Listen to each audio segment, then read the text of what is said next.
Just got word, headed to St. Clair this week. I am super pumped up. There are 3 baits that I'll never go to St. Clair without. In this video, you're gonna find out what they are. So stay tuned. Hopefully this video will help you out on any smallmouth lake that you fish, especially Lake St. Clair. So let's get after it. Gotta get your arms way up in a cat and set the hook on smallmouth bass, and then you'll understand. Gotta get your hands on a Shimano reel and a G-Loomis round. I bet you like what you feel. Step on the deck and give it a whirl. Hello, welcome to my world. Bait number 1 that I never go to St. Clair or any smallmouth fishery without is a Ned rig.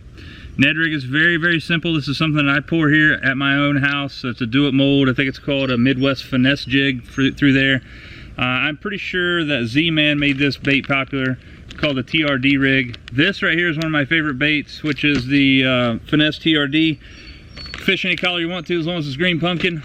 My second favorite bait to throw on this is a Jackal Yammy Fish 3-inch. The Yammy Fish seems to be a little bit more dense, casts a lot farther. However, I will tell you that these Z-Man TRD or finesse TRD, they actually float. So what happens is, the way you rig this thing here, guys, there's a bait keeper on this end. You're just going to thread it. There's some like nubs there on that thing, you can see. I usually throw the other side, or you know, rig the other side. Just grab the other half of it, the flat side. We're going to thread it on the hook. You're basically just going to have to guess where that hook should come out, so it'll actually will go over that hook keeper. You don't want a ton of that bait squashed up in there. It's basically an art to try to figure out where this thing should be. And then you're going to take that bait and you're going to force it up and over that bait keeper. And once that bait keeper gets a hold of this bait, one thing that you have with Z-Man is that this thing is super stretchy. That bait keeper keeps it on there, and you don't have to change your bait as often. Again, this is a Ned rig. I throw the Z-Man finesse TRD and the Jackal Yammy Fish on this thing. This is absolutely number 1 that's in my boat when I'm going smallmouth fishing. Apologize for the profuse sweating. It's about 92 degrees here in Ohio.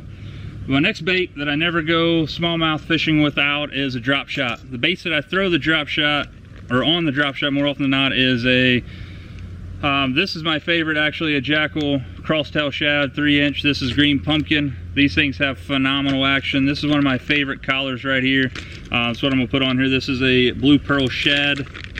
They have a little tri-tip thing on the tail of them that actually grabs water. Hopefully you guys can see that there. It moves a lot of water. These things are very, very pliable, and they do cause a lot of action underwater. So let's really quickly, I'm going to show you guys how to rig, or how I rig a drop shot. It doesn't matter what kind of hooks you use. I'm using these Berkley drop shot hooks right now. It's the only thing I have in my boat right now. Most of my other stuff's in the house, and I don't feel like going to get them. These Berkley hooks are really good. I have normally using a 1/0 Gamakatsu, but I use these a lot as well. So I'm going to show you the best way that, you know, in my opinion, to tie this thing on there and rig it up for bait number 2 for smallmouthing. And that's going to be taking, this is just a 1/0 drop shot hook. We're going to tie a Palomar knot, you know, fairly high up the line. Doesn't matter how far you want it, just however long you want the leader, or however long you want the bait to be up off the bottom. With a drop shot, what happens is you take a let me grab one of these drop shot weights here. These are not painted. I left them. I usually don't paint mine because you lose a ton of them anyway. So this is a drop shot weight with a line lock there on the bottom of it. So normally, you know, you just put this sinker on the bottom of your weight, and or on the bottom of your line, you have the bait up here. So when you work your rod, the bait has a lot of action, and it's up off the bottom. Very, very key when you're fishing around things like submerged grass, some rocks, things that where fish may be suspended a little bit. You could fish a drop shot like 6 foot deep if you wanted to, 6 foot off the bottom. Totally up to you. I usually do about 8 to 10 inches. So you're going to tie a standard Palomar knot. This is not here to teach you how to tie a Palomar knot, but you're going to double up your line and you're going to put it through the hook. One thing you're going to find is I'm using 8 pound test right here, but a lot of times if you're using higher poundage tests, you have to actually put one line through and then back through to create this loop. But what we're going to do is we're going to tie a Palomar knot here by, you know, just standard Palomar method, and then I'm going to bring this around my hook. Then I'm going to make sure this is nice and lubricated there, and I'm going to pull it tight. So what happens is now, if you see that right there, you actually have the hook that is facing up, which is what you want. If you tie the Palomar knot and the hook is facing down like this, you definitely don't want that. To remedy that, you're going to take the tag in where you're going to actually put your line, or your hook, excuse me, where you're going to put your weight, and you're going to put it right back through the eye of the hook. But mine's fine, so I'm not going to do that. So you put it all the way through the hook where the eye ties, and then you would tie it down on there. But right now, again, as you can see, mine is totally fine. So now what I'm going to do is I'm going to grab my weight. These are something that I pour as well. You're going to put some line through, and you're going to pull that up, and it locks itself into place. However, one quick little tip that I learned back in the day, I don't even know where I came from, maybe a pro or something.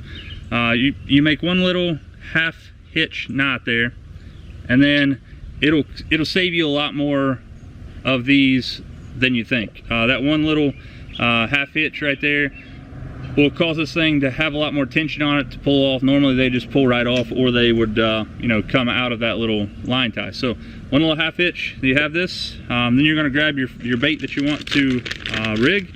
Again, I'm using this Jackal crosstail shad. I'm going to take my hook here. I'm going to have the hook up, and I'm going to just barely put it through the nose of that thing and have it coming out the front of the nose.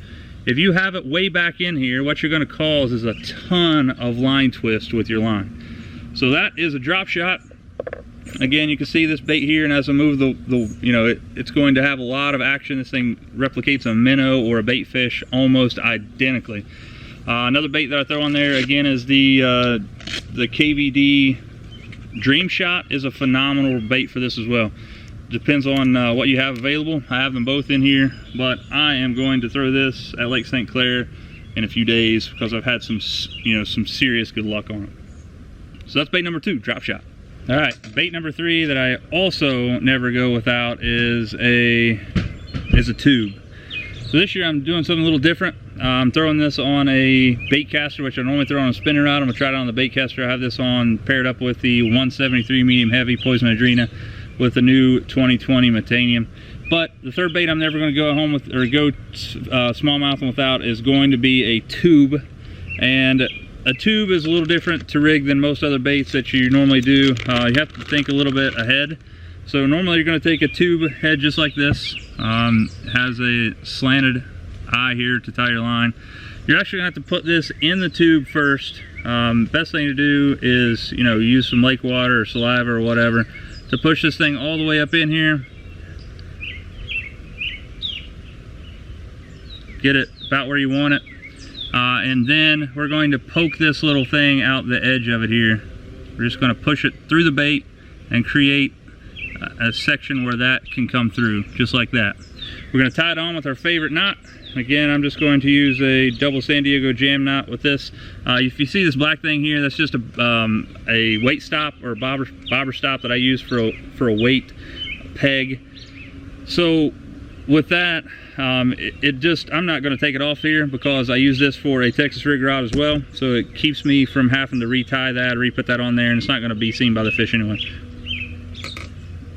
Tie my knot there, make sure it's real nice and tight.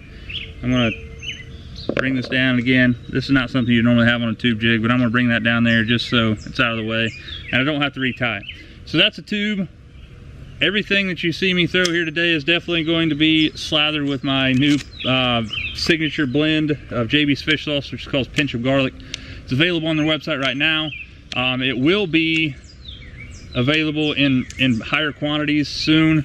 Right now it's not available except in the 1 ounce sprays or the 1 ounce dropper bottles. That's due to the COVID-19 stuff. Everybody is actually getting their hands on those bottles for hand sanitizer. So I spoke to Corey there the other day. He assured me that that stuff will be coming in soon. So you guys will be able to get the spray bottles that I absolutely love and I enjoy in the Pinch of Garlic. So 3 baits right there, guys, that I never go home with, or never leave home without if I'm going smallmouthing, especially St. Clair. So tie those 3 baits on if you're going smallmouthing, and I'm guaranteeing you're going to have some success. Till next time, guys, get out there and lean on them if you can. We'll see you next time on another line.